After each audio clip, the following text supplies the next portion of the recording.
آذان كمركو دما يا مؤذن كنا يقول صلي أبو النبي عليه الصلاة والسلام لأن مركا إلهي وسيلة ويدية من سأل لي الوسيلة حلت له شفاعة نكا وسيلة إلهي ويدية شفاعة إذا أيا حلالو بيسا وسيلة أيا نبي معنا يو حيري ومنزلة في الجنة ومنزلة الجنة دحدة إذا كنت الله لا تنبغي إلا لعبد من عباده وأرجو أن أكون هو أبو النبي عليه الصلاة والسلام ومنزلة أقصر رئيس جنة لقلوا يانت أقود درجة الرئيس أدومها إلهي كمدا أمبا قلي دونا وحال الرجينا يا أبو النبي لنا نهانقو أدون كاس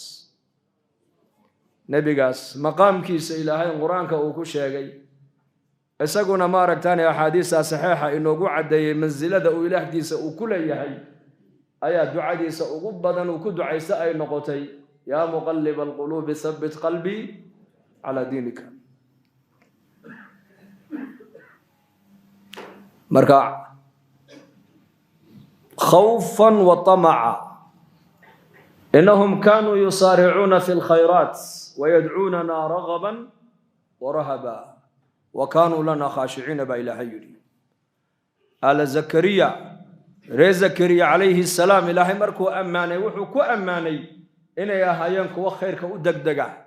عبادتي ودقدقيان صلاتي ودقدقيان وناق السميستي سي ودقدقيان إلهي الرالي قلنتي سي ودقدقيان ويدعوننا رغبا ورهبا مركينا عابديان إنا بريانا وحين نقول بريان بإلهي جعيل نقول بريان عبسي نقول عابديان إنهم كانوا يسارعون في الخيرات ويدعوننا رغبا ورهبا وكانوا لنا خاشعين بإلهي كو أنك نخش عسن بهايين بإلهي dadka ilaahay uu ammaanay ee quraanka lagu cadeeyay ammaantooda sifaadka lagu ammaanay waxa kamida taacada u degdegayeen ilaahay taacadiisa u degdegayeen ilaahayna waxay ku caabudayeen labadan sifay ku caabudayeen cabsi iyo rajo goorma muuminka laga rabaa cabsida goorma rajada laga rabaa cabsida qofka muuminka waxa laga rabaa waa intuu caafimaad qabo weeyaan inta nooshahay caafimaadka ilaahay ku siiyay nabadgelyada aad haysatid naftu ay kugu jirto markana laga rabaa inaad cabsi ilaahay ku caabudo rajadana goorma la rabaa inay badato rajadu waxa la rabaa inay gaalib noqoto amarkee waa marka sakaraadku ku qabtay ajashu ay kugu soo xaadirto markaas la doonaya qofka muuminka inuu yiraahdo ilaaha aanu tagay waa ilaah kariima waa ilaah raxiim aanu tagaya rabbigay wanaagina kala kulmooyana wax xun kala kulmi maayo waa inuu qofka muuminku markaa yiraahdo laakiin inta caafimaadka haysid ilaahaadka ilaahay ku dhameystiray noloshana aad haysatay talaabsanaysid hadaad noqoto rajo ku nool dad macsiyo hadana isagii oo qofka ku jira hadduu ilaahay naxariis rajeey ka warrama ma soconayso adoo ilaahay caabudaya oo sadaqada bixinaya oo soomaya walladina yuutuna ma ataw wa qulubuhum wajlah annahum ila rabbihim raji'un ulaika yusari'una fil khayrat wa hum laha sabiquna ba ilahay dadkii wanaagsana waxa ilaahay ku amaanay way soomayaan salaaday la imanayaan zakaday bixinayaan waxaan ku arsaaqnay bay dhiibayaan xubnahoogay nagu adeecayaan ba ilaahay yiri iyagoo hadana qulubtoodu ay cabsoonayso oo isleh talow acmaashaasi bilo ilaahay kama aqbalinba iyagoo cibaadaysanaya ay hadana cabsoonayaan iyagoo taqwo diilay hadana ilaahay ka baqayaan iyagoo safka hore ku jira ilaahay ka baqayaan iyagoo laylan wa nahaaran ilaahay taacadiisa ku dadaalaya ay hadana cabsoonayaan rajadu goorma la rabaa qofka muuminka inay u timaado waa marka la qabta la rabaa inuu yiraahdo rabbigay waa kariim ibn mas'ud radiyallahu anhu sakaraadkii markuu u riday Uthman ibn Affan ba soo booqday markaasuu weydiiyay ku yiri Abdullah yow maxaad u baahan tahay bali sheeg buu keenay halkee kuugu daran maada tashtaki maxaad ka ashkatoonaysaa maanta bali sheeg oo halkee kuugu daran wuxuu meesha iigu daran Uthman oo ma ku sheega dhunubtayda iigu daran buu dhunubtayda ابن مسعود مركابو كودي فماذا تشتهي هذانا محاد جعشاي بل نو شيء ila qofku markuu xanuunsan yahay labadana la weydiiyaa moogta warniyo halkee kuugu daran oo laga hayaa iyo nafsadaadu maxay doonaysaa naftaadu maxay doonaysaa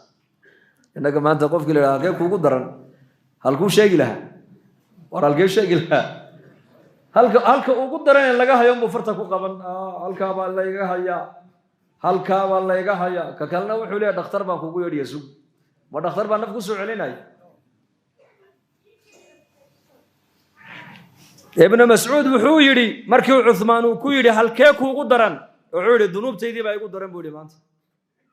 uu dhaafay markaa cuthmaan wuxuu yidhi haddana maxaad jeceshahay bal ii sheeg naftaadu maxay doonaysaa markaa buu yidhi raxmata rabbi naxariista rabbigay baan doonayaa buu yidhi maanta yaan doonayaa naxariista rabbigay طمع waxaa la doonayaa طمعu inuu bilaabmo marka aad xataa qofku marka uu xanuunsan yahay la dul tago waxaa sunnaa in la yidhaahdo laa ba'sa tuhuur laa ba'sa calayk dhibaata kuma saarno ha cabsan ha walwalin xanuunkan miyaa waa lagugu maydhayaa dembi dhaaf baad ka helaysaa ilaahay baad ugu dhowaanaysaa darajaadkaaga kor lagugu qaadayaa waad ka kacaysaa salaama insha allah dhibaato arki maysid waa in qofka la yidhaahdo